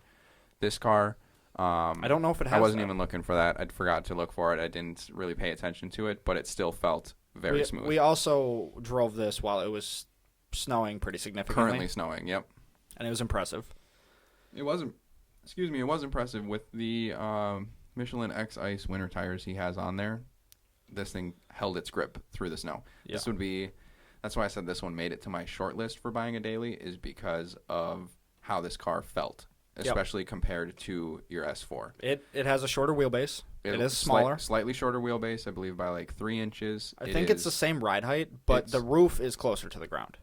It is the same ride height, but the actual height of the vehicle is 1 inch shorter, And you feel that. and you feel that incredibly on the inside. And it actually sits with a 1 inch wider wheelbase. Yep. Let me pull this back up here a second. The roof is really low. If you're a very tall person, this car probably won't work for you. Yeah, the back seats were pretty cramped. They're say not that. as bad as the Porsche, it's nowhere also near as just bad as the luggage Porsche, but storage. yeah, for the most part. It's mostly storage in The the back owner there. rode in the back, and he was not a super tall guy, and he looked pretty cramped back there. Yeah. Let's start back with the outside here. Just looking at the styling of this car. No, actually, he to- didn't ride in the back, did he? We did. No, we rode in the back, yeah. Yeah. So compared to the styling of this car, really compared to the S4. I'll start with saying the headlights and the front fog light bezel and vent change that you get from the 8 to the 8.5 is much improved. Needed. Yeah. The headlights shrink a ton, and the actual little fake vent for your area by the fog lamps gets a little bit smaller. It gets a nice little chrome insert in there, kind of breaks it up a little bit. Honeycomb instead of the stripes. Honeycomb instead of the stripes. It looks less fake. Yeah. It looks a little bit more. It's still a fake vent. But it looks a little more aggressive on the car. I will say, the thing I like about the S5s a lot is the wider look to them. Yes, they're only an inch wider, and they look wider. Way wider and way lower. That's because the roof is smushed. Because the roof is it's only an inch smushed, but it feels like you're losing 3 inches of headroom. Yeah. It's ridiculous. Which is not necessarily the best thing, because it does feel like you're losing headroom. It feels very cramped. Getting on out the of inside, that car into my car, it made my car feel like a boat. And my car's but not that's what really I really a boat. liked about this car. That's what threw it on the short list for me, is how it's only so slightly smaller than your big sedan. It's still roughly the same weight, but it feels so much smaller. The actual feel of being in the car and actually driving the car, it doesn't feel like a giant boat GT coupe that you think it would feel like. It feels like a much smaller car. Now, the one thing I didn't like about this interior, about this car specifically, it's an option, was the fake wood inlay. Not a fan. No, because it looks very very fake. It's that weird like blended wood where you get like blotches of black and stuff. Like, and it looks like they really painted that wood in there. And there's no texture, and you tap on it, and you're like, "Yep, that is coated plastic." The aluminum inserts that you have, that's real aluminum, feels really good and looks really good. And it feels like it's these are not real wood, and like that's fine. It's an option. You honestly. There's many different interior options for this car. You can pull those out of there really easy and flip it to whatever you want. So that would never stop me from buying this car. There's the last little note I want to make on the outside here is the line that you get from literally from headlight to tail light on the side of this car. Like the pictures that we posted for this car is one of my favorite pictures. They look really good. Really shows off that body line, just smoothly going through the entire side of the car and following the hips and the fender and the door. And if you look at the actual surfacing on this car, the way that the light flows from your front fender to your rear wheel arch is perfect. Tiny little dip off at each wheel arch, and it is perfectly straight through the doors. Let me point something out that I just kind of noticed now. So my S4, my digital display near the gauges, is the white blocky looking. It doesn't look bad, but it doesn't look like new whatever. It's whatever. It's not bad. It's not ugly. It's just not modern. Super modern. Okay. For whatever reason, it looks slightly dated. Which is okay. Just because of the pixelation. It's done well for where it was. Correct. For its time. So the screen on this car is different than mine. That center one. The one in the gauge cluster. But his radio screen is not. It's the same as mine. Okay. Yep. So this one's 2008. Keep that in mind. So the S4 we drove today, and again, we'll talk about it more next week. But I'm bringing it up because this car has relevance. So the gauge cluster on that one, the display, is the same as this S5. Right, this less blocky, more modern, more looks colorful. Updated. So I wonder if it's some type of software update that maybe you can get for yours. Yes, because the center screen as well was same size, same the layout. The S4 we drove today had a different center screen as mine. And the center screen was updated like the gauge cluster screen. Yes, it had the same kind of color. But this S5 had the same center screen as me, and the updated gauge cluster, kind of orange and blocky. So I'm really confused. Screen. Yeah, it was a weird setup. I didn't really get a chance to look and see if when they updated to the 6 in the S5, if they got that new center screen like we saw today in the S4. But that was interesting to find in that one.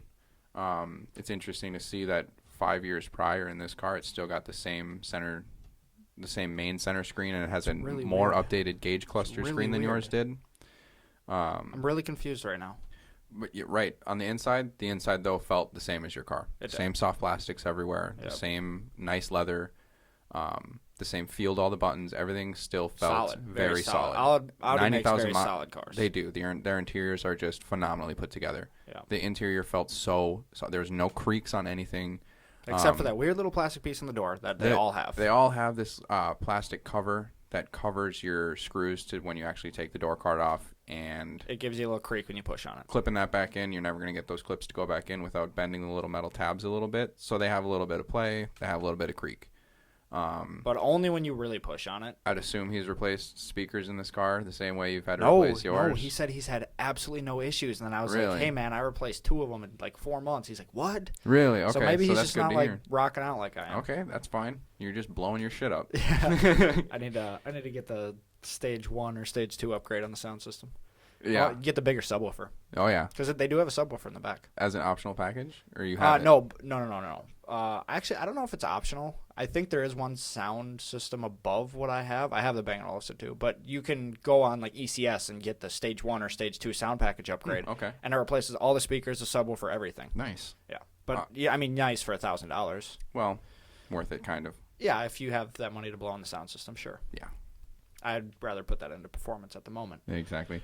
Other than really the movement of where the controls are for the radio being down by the shifter or up on the center stack, And the steering wheel. we didn't see Steering wheel. and the steering wheel being a fully round steering wheel opposed to the flat bottom. And the center piece of the steering wheel is different too. It's a His little is bigger. like a weird rectangle shape. Yeah, it's Mine's a little bigger. circle. Yours is much more sleek. I like my steering wheel a lot better. I do too. I didn't like it one bit on your Maxima. I hate when cars that aren't performance cars decide to put in these performance racing flat bottom, really cut out, great looking steering wheels. But the S4 is a race car. Exactly. Your car fits the steering wheel. Yeah. It's good to have in there. It looks much better with the flat bottom than it does with the round one I in this agree. 5. The round ones are kind of ugly, to be honest. They just don't do it very well. It looked a little big. It looks huge. Yeah, it's It a little looks bit like big for the car. when that airbag's going to come out, it's going to punch you in the head. Right, especially after you see the steering wheel that's in your car and then compare it back to this little bit older one. But, it's a but yet massive he's got upgrade. the updated But screen. yeah, exactly. Audi's I don't doing know. some weird stuff. They option some shit in weird depending on manual, automatic, prestige, premium. Like there's so many different combinations. Not to mention of the shit. guy with the S4 today. He had the V6T badge on the side of his car that came instead of supercharged badges. Like, Yeah, you have an S badge with supercharged. He has he has the S badge on the back, but he didn't have. he has had the 3.0 T on the side. which is weird because that's like the SUV thing. Yeah, that's not typical for the S. I don't understand I don't if get it. maybe it was a package that he has compared to a package you have, the manual to the automatic. Maybe they updated the automatic cars first and Maybe- they didn't give the yeah. 0.5 to yours yet. But they gave you the bumper and the headlights and the everything. tail lights and the steering wheel. So my guess is that the digital portion is a package. It has to be. It has to be an additional option. It has to Because he also had push the start. Bluetooth audio. And push the start. Oh, right. The push to start. Let's start there. Well, No, wait. We'll talk about all this next week. We're getting off on the wrong car right But now. but it plays into this car. It does.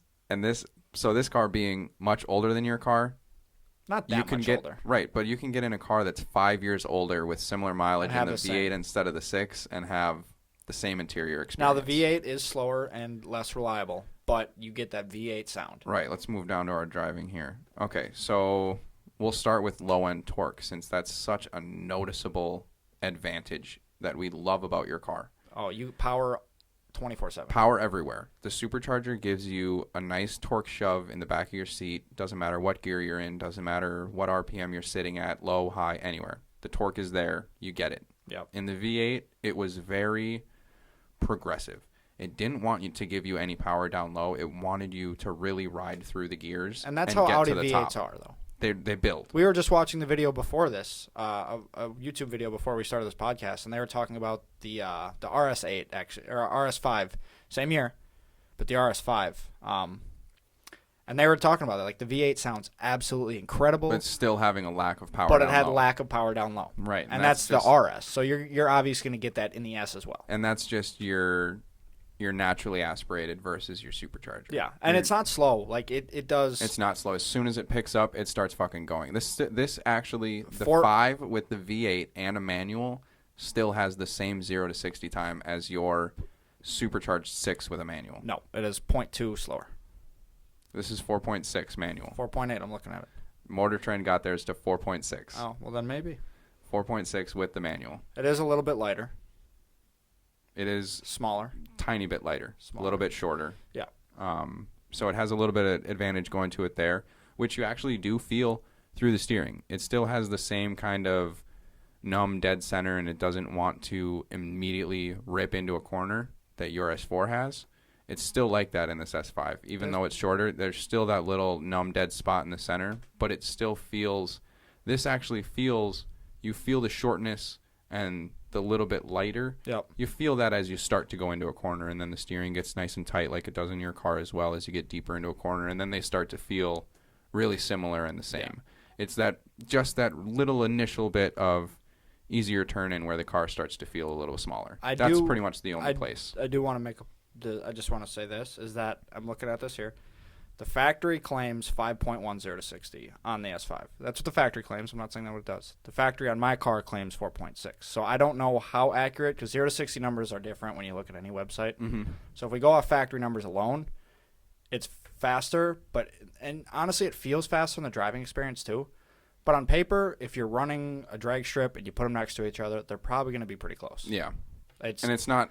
It's going to be probably based off driver error. And the only way that you're really noticing the difference between the 6 and the 8 is that torque down low. Yeah, it's noticeable. It is because noticeable. we took him for a ride in my car after, and I gave it and he was like, whoa. Yeah, these cars still both though hide their speed so well. Absolutely. Like today I drove your car back just to get the comparison after the auto, so I could get some experience just really ringing it out. Yep.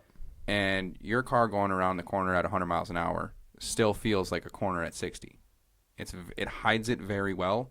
And we didn't get this car to go, the S5, we didn't get going very fast. We didn't get a ton very of snowy, very and snowy. we're respecting his stuff. But you could feel how this car was also very planted, and even when you got up to about 60, 65, you don't feel it. That V8 sounded amazing. It sounds great. On even stock just exhaust. Stock exhaust. My stock exhaust was gross. Absolutely silent. It sounded like nothing. Yeah. You got no response the V8 from had your a noise. nice rumble. The V8 sounds great, especially even just being stock. The sound you're getting from this is not a GT350. You're not getting some crazy, raspy, loud shit. But when you get into it, you get it over 3,500 RPM, you actually really hear the engine. It's $16,000, so it's not going to be a GT3. No. This is a lot of car for that money. Oh, my God, yeah. For this was my favorite car of all of these. Yes. For the amount of interior and the driving experience and the V8 and the manual and just the styling of the outside, everything that you're getting in this car for $16,000 is ridiculous. Yeah. This is an amazing deal. People are scared of the 8s because of the timing, but this with the transferable maintenance plan is...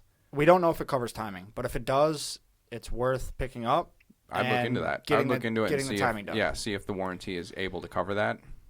But if it is, that's a great buy. Because these are notorious for timing issues. Correct. It's what their issue is. And it's a very expensive fix. We talked about it. We talked about it being around $2,200 for the Speed 6. It's like $4,000 for this. Double that for this. Yeah, you're in a more expensive car. You're in an Audi. Like these cars were $50,000 brand new. There's a reason why I made sure I got a warranty with mine. Exactly, because it's needed. But we found some signs that yours may have actually been done previously. My timing? Yeah. Yeah. Through previous service records and stuff that were available through your VIN. It's potential that your timing chains have already been. Yeah, there is potential. But they're also covered. And they're covered if it does go wrong again. Yeah, which.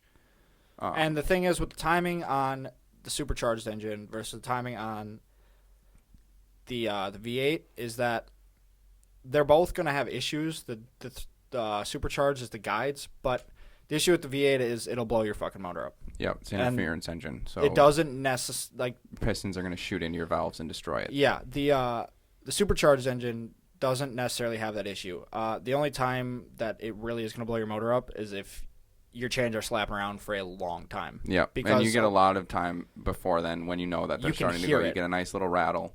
And you can hear it. And the thing is if you go look online at forums, they say it doesn't cause any damage if you hear it and take care of it.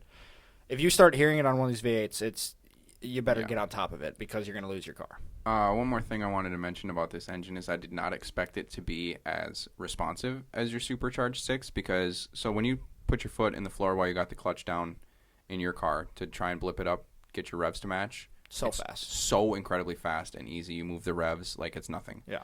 The V8, yes, it's slightly down on its responsiveness, but nowhere near where I thought it was going to be. The engine still, you put your foot down a little bit, blip it up, and it goes right to where you need it to.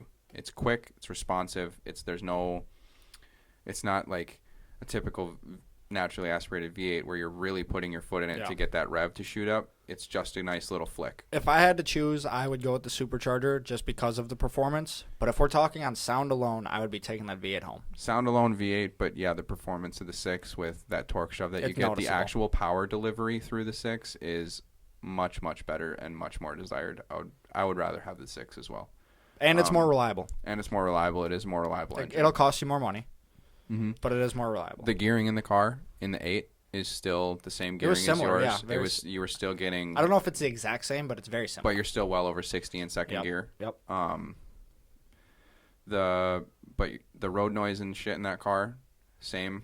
I mean, Nothing. even being the coupe, There's like nothing. there's nothing. It's silent. It's a very relaxed, very cush kind of ride. It's very soft, very comfortable.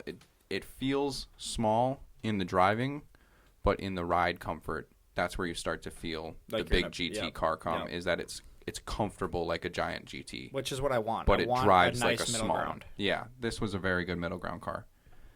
I think what you're getting for the money here, great buy. I think if you look around for other options with the B8, with the V8, and a stick, and the Alcantara package, you're looking at spending 20. Oh, easily. This guy's got it for sale for 16. He's got a ton of proper maintenance and records for it. I think this is the one I'd be going for if you were going to have one. It's much more affordable. The 6s Plus, you are get two typically sets over of like wheels, too. 22 or 23 grand. You get two sets of wheels. That's $1,000 alone, and with snow rims. tires that are Yeah. still good. Yeah, brand new. This is a good buy. He said he just doesn't really have room for it anymore, No, right? Yeah, Does he work? yeah. He's got it. This is He's got a kid and everything. It just doesn't fit his lifestyle. So just moving on from this one, this is a great buy. Another one that I was really happy to go and get into. Our last one here is really on the opposite. It can't be compared to anything. No, it's on the opposite end of this spectrum because so the Speed 6, that's your hottest Mazda of the year. That's a fucking sports sedan. It's meant to be a sports sedan. The S5, it's not the hottest version, but it is the hot version. Yeah. That's meant to be a sports coupe, an executive sports coupe. And that's what it is. And that's what it is. It fits that bill very well. The 911 is meant to be a dailyable sports coupe. And it, with the right packages. with it the right is. package, it fits that bill. With this, we won't get back into that. The next car we drove a 2019 BMW 330i with the xDrive.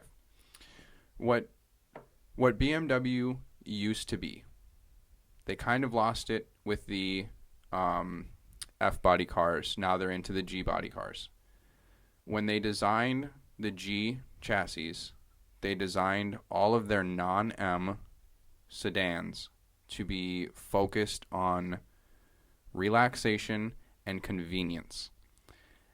And it makes me sad that they've done that because what it used to be, like in the E90 that I had, the E46, E36, all of their prior generations, their non-M cars were still meant to have great driving dynamics and still be fun to drive. It was supposed to be a driving experience in a BMW, no matter if you got the M or not. The M was just the hottest, best version. Yep. But you still got hydraulic steering, 50-50 weight distribution,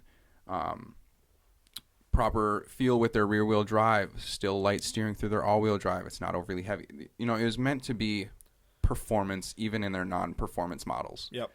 And now they've completely transitioned to, if it's not an M, it's convenience, it's luxury, it's... And that's what this car was. And this car fits that bill extremely well. It was very convenient and very comfortable. When you look at it through how the car was designed, it fits the bill. Yes. If you look at the car as still being a BMW, from what you're used to BMWs being in their non-M packages, still being dynamic and fun and sporty, this car does not fit that bill. It looks sporty. And it looks sporty. It has some sport to it. It has some to it. sport intentions somewhere. But when you really look at the car through the design of convenience, relaxing, luxury... You're paying more for the technology and the feel than you are the performance. And that's Correct. not what you're used to with BMW. It's not what you're used to with BMW. It's not their normal thing. It's what they've transitioned themselves into with this new G chassis code. Yeah. They slightly moved into it with the Fs, and now with the G, they've completely gone down that fucking rabbit hole. I personally don't like it. I think it's going to open up their market to a lot more people because You don't like typically you get into a BMW and it's not a super luxury thing. You know, it's about driving. Now they're trying to get more people in. Let me clarify. You don't like what BMW's doing. You like the car. I like the car. It's a great car. What the car, again, when you look at it through the eyes of how was it designed and what was it designed for, it fits its own bill perfectly. Yeah, it does. Let's dive into the description a little bit here. So what he says... This is the seller's description. He says, our jobs are work, home, permanently. We don't need 2 cars. So essentially what he's saying, and we talked to him about it, is that they're both working from home. They have 1 car that gets them and their children around. So they're just going to sell this. And honestly, 2014 or 19, 24,000 miles, super clean. Not a nick, not a scratch. They took great care of this car. And we'll start by just saying that the price of it is fucking right. He had it at 36 before, which was a little high. It's a little bit higher end. It's 36 was actually exactly what you're finding these selling for all over the market. So he had it priced right. He had it priced right, but now he has it priced down to 34. So you're and getting a with deal. some of these options that we start to go over here in a second, you'll see that this is actually a really good deal for where it's at price wise. Yep. So he purchased it from Motorworks about a year ago.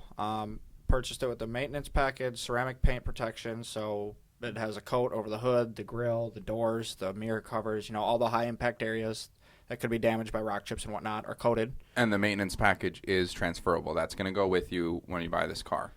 He says he has all service performance performed by BMW of Minnetonka, very high-end BMW. Records in hand, so Yes. that's good. Additionally, the driver's side and center speakers were replaced under warranty because he had some distortion issues. Sounds like Audi. Sounds like Audi, but he said it was because the glue was coming done or the sealant that they used on the speakers. He didn't Which really blow 'em. speaks to a little bit of BMW's build quality kind of going out the window. That sucks. Yeah, it could just be a little. Could have just been a little issue with the factory here on this one, but Yeah, not very nice to hear. but it's also not a big deal because it was replaced. It under was, warranty. and it was fixed properly. But you do have to buy that warranty. It's got Apple CarPlay features of note. So these right here, these first couple features are the big ones that set this apart from most of the ones that are on the market at this price. Because you can find a 2019 in the low 30s, no problem. But you're going to get the analog gauge cluster, and you're going to not have as many of the convenience features that this one has. So this has the heads-up display, which you can customize and get a bunch of different shit in there. It looks really nice. It's perfectly not visible to anybody else in the car, just to you. The gauge cluster itself, the instrument panel, is the fully digital, fully customizable. You get the nav screen right in the middle of your gauges. You get the gauges wrapping around the outside. You get like 5 or 6 different gauges that you can cycle through and select options and make them bigger, smaller, what side, left or right. All this crazy different shit that you could do with it. I'll just start off by saying that if you like that kind of shit, this is a very good way to do it because of how customizable it is. Just a lot going on. There is just too much for me. I want to look down really quick and see RPMs, temp, speed. I don't need to see my torque. I don't need to see my torque. I don't need to see my power. I don't need to see my what else was on there? There was like 3 different temp gauges, which I guess were nice. Like it had pressure, oil temp, and coolant temp. Those are all very good to have on there, but just not in the way that they were displayed. I think it's nice on this one compared to other fully digital clusters that I've seen. The amount of customization in it. That's what sets this apart. Is you could dive deep in these menus and change everything. Which is both that you good want. and bad because it has the auto shut off at stoplights, and he said to turn that off, you have to dive deep in. But once it's off, it's off. You don't have to turn it off every time you get in the car, which is nice. Like my wife's Mercedes, every time you get in the car, you need to turn the auto start. Yep, you need to turn the auto start stop feature off. I hate that feature. So I know it's good for the environment, but I hate that feature. Here's what's really cool about... Okay, so this BMW does not have it, but the new 4 Series with that big old fucking grill on it comes with a 40-volt electric start-stop system. So when you're rolling into a stop, it actually turns the car off before you come to a complete stop and then uses that little electric motor to bring you to a stop. Then when you let go of the gas... It uses that let go of the brake, it uses that small electric charge to start moving the car and seamlessly start the engine as you're already moving. So you never notice that it's actually starting and stopping. Okay. This car was incredibly noticeable. I didn't like it one bit. You felt every time it turned off, clunk, clunk, clunk, starting back up. The cold start on this car, you hear the exhaust every time. You hear the engine. You really hear it, and you really feel it in your ass and in the steering wheel every time it starts and stops. Which is not saying that they did a bad job on the way they integrated that. It's just us saying we don't like that feature because I just don't he enjoy really, it. the owner really it. loved it. Yeah, he's like, I never turn that off. I love it. It's like, So it's not. It's just. which is fine. To each his own. Exactly. If you like that in your car, it's there, and it's actually, if you don't like it, it's great that you can turn it off and leave it off every time you get in the car. Yep. And that is, we'll dive into a little bit of the tech on this car really quick here. There's a lot of tech on this car. Let's start with the keys. So each person gets their own key. They get their own BMW login information that is coded to the key. So when you get in the car and you start it with your key that's coded to your name, you're not only changing, like a normal car, your seat settings and your steering wheel and your mirrors, you're actually setting all of the driving settings. If you keep it in sport all the time, that's going to pop up. If you keep the auto start off, that's going to pop up. If you keep the steering tight, that's going to pop up. If you keep the what was the other one? There was something with the nav where the nav would show up a certain way. The heads-up display settings would change to yours. The center screen, you can change everything. Literally of where, everything. Yes, of where all of the menus are laid out. You can change what information is being shown. All of those settings are saved to your key, and whatever key you get in with, those are the settings that completely change and pop up every time. And they have a cool little credit card key, so you don't even need your key on you. You can it code it to a credit card. Yep. And not a credit card. No, he said it comes with a key. It comes with two keys and then a card key. Yeah. And you just keep that in your wallet. You don't even need your keys with you. And then also with that, as soon as you get out of the vehicle, unlike most other keyless options, the car will put itself in park and turn off. Yep. If that card is not in the car, it does not start. Yep. It's a extremely close proximity kind of thing, and it's really useful. What was the one thing he said he didn't like about the car? Oh, the BMW logo is a button. He said if you didn't know that was how you lock the car. On the keys. But that's how every BMW ever is. Their lock button is the BMW symbol on their key. Yeah, just something a little weird that you don't know unless you're actually owning one and get to it. But also with the key, when you have this BMW app and you have your settings all saved to your key and everything, you can get in any BMW and log in on the little center screen to your settings, and your settings will pop up in any fucking BMW you get in. And it'll put everything. It is even cool. your ambient lighting. Even your ambient lighting colors and your seat position and mirrors and your gauge cluster setup. It changes all the gauges to where you had your settings of what you like to be shown. It's really cool. It is really cool. It's different. I've never seen that before. The convenience packaging in this car is phenomenal. This car makes for a wonderful commute car that is going to make life easy. Now, what you get in the technology is what you lose in the performance. And we're not saying this car doesn't perform well. We didn't get an opportunity to rip on it either. This car only has 20,000 miles on it. We allowed the owner to hop in the driver's seat and give us a little, here's what it can actually do. Just so we could see. And from what we could feel from his driving was the cornering grip, great. It was wet out, and the X-Drive system didn't lose any grip. Nope. It held a lot of body roll. A lot of noticeable body roll, yes. even in sport mode. Very he believes it had soft. Some form of adaptable suspension with the sport mode. What I could find was the actual adaptable suspension doesn't come in until you have the M package for the sport. So this was mostly just a transmission tune, pedal feel, steering got tighter. And when you go in sport mode, it basically changes how much power it's willing to give to the front or rear. So it'll never go over, I believe it never goes over 40% to the front when you're in sport mode.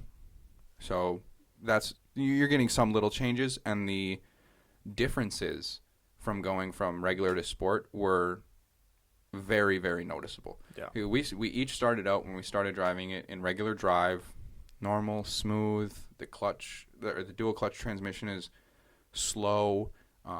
It really lets you ride out that gear and drop down into a really smooth gear change and rev back up. Then you click it over into sport, and your gear changes get pretty snappy. They're really quick. I don't think the upshifts were faster than the 135 we drove. Maybe not.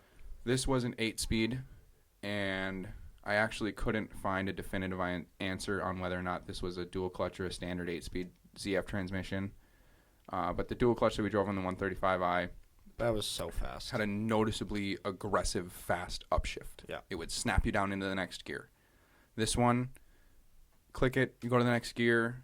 There was nothing aggressively fast about it. No. It was a quickly shifting car. It's a fast automatic. Yeah, it's 255 horsepower. This is not a performance car. No. You got no performance feel going through the gears. But it does perform all right. 255 horsepower, and the low end you get the torque, 0 to 60 in 5.3. That's not slow. Which is good. Like, it's a quick car. Yeah. And the low end torque really did feel good on this car. You put it in sport mode, and it bumps you up to just over 2,500 RPM, so that you're actually still in the boost range, no matter where you're driving. And you hit it with some gas, and it's a nice shove. It's a similar shove to your car. It's not as prominent and distinct down really low, but when you're up top and you give it in a little extra gas, it gives you a nice good jolt. Yeah, I mean, it's hard to compare them because they are different cars, but this is far more numb than your car. Yeah, it's also not as performance-based as my car. The ride was smoother. Yeah. It was a very smooth ride. This car feels huge. I mean, it feels gigantic. Yeah. You get in this car compared to yours even, and the interior space is phenomenally bigger. For whatever it is reason, by far the biggest car we've driven. The greenhouse effect that they have going with the huge windows and everything is wonderful. It's probably the biggest car we've driven, though. Right. Yeah. It feels great. Feels big. Drives big. It's comfy. It's a comfortable cruising car. If you're looking for a compact sedan, go back down to the 2 Series because this feels big. The only, and this is a super nitpicky, like, the only thing that wasn't the most comfortable was the ride over some big bumps in the rear. Yeah, the back seat was not the smoothest. But that's the most nitpicky. Yeah. Like, it's fine. If you compare that to a Chevy of the same year, it's going to be far and above better. Oh, my God, yeah. So it's a nitpicky thing. You had an 8-gear transmission. The 7th and 8th gears were really just for keeping you in super low RPM when you're cruising down the highway. Mileage. Yep, gas mileage gears. I didn't have much else on this one. It was just a really comfortable, cushy ride. There's no performance to this car. There is performance. It just doesn't feel like it. It doesn't give you any. But you can have fun in it. You can have fun. You certainly can have fun. I mean, he said he had a great drive driving this one back cross country. Yeah. And we didn't really get a chance going on with it, but yeah, we didn't get a chance to really get some high speeds on it to get into any good driving roads. We just kind of took some loops around on the freeway, and I think that's where this car was best. Yeah. I think I would have had a much more negative review of this car if we had actually been testing the performance of it, because this car is not a car that wants its performance tested. But again, that's not what you're paying for. You're paying for the technology. You're paying for this to be a very technology that's what it car, is. and it is technology fucking. It was crazy. It was some really of the things he was showing us on it. I was like, "Holy shit!" It's ridiculous how deep you can get into these menus and how much shit can change and how much you can monitor and how much the car will tell you. He wanted me to mention the free convenience package that comes with the car, which is voice activated. You basically just ask for, it's gonna find you restaurant reservations. Oh, really? Shit like that. That's hotel reservations, and then give you directions there. And pay for it through the account that you have all set up through the car. That's really cool. Yeah, so if you're looking for something really technologically advanced and heavy, this car is there. The 360 camera that we talked about in one of our earlier episodes as my cool feature to show off, I'm so happy that this car had it and we could look at it. It's so cool. That is really cool. You click into it on its own menu and it takes up the entire screen, drag the thing around, look at whatever you need to see in the car. I really loved that feature. It was really cool. The car as a whole, it's a convenience car. If you're wanting to buy something like this is probably what you should buy. If you want technology, comfortability, and a little bit of sportiness, this is a great car. And at a decent price, $34,000. That's way cheaper than I thought. For 24,000 miles, this car is going to last a long time. For 2019, yeah. And the amount of shit you get with this car. But so the thing that follows that price tag though is the maintenance, and that's not going to be cheap on this No. car, especially when you get into the electricals. But this does still have how many 2 or 3 years left on its maintenance But plan. what does it cover? Because if it doesn't cover a lot of the technology in the car and you have to replace it later on, you're going to be looking at If it hefty starts, bills. if it starts having any electrical issues. Yeah, which it might. BMW is kind of known for some electrical issues, but not typically in these newer cars. And like probably the F80, not that low of miles. The F80 is now 10 years old and has gone through. Some of them have 300, 400,000 miles on them, and they're not having any technological It's not issues. but They've come a long way. It's a They're thing that doing could good with happen. them. It is a thing that could happen. You're spending a lot of money on this car, and you're getting a lot for it, but you're not getting. It's not. I can't call it an enthusiast car. It's just not. No, it's It's a great daily. This is a very daily driver car. But it's good. It's good at that. It does an amazing job at what it is actually set out to be. Yes. Yeah. So that's about all that we have for you guys this week. Those are our reviews. We've got a lot of good shit lined up for next week. Yeah, we've kind of tipped our cap on what we have coming up, but With the S4 comparison. it was and whatnot. relevant, so we had to talk about it a little bit. We've got a couple more cars other than that lined up. No promises yet, just in case anything falls through. But we should have another really good show coming in next week for you guys. So if you could just get on and like and review our shit on either iTunes, Spotify. Our Facebook is really needing some reviews just to kind of keep our page up and looking good.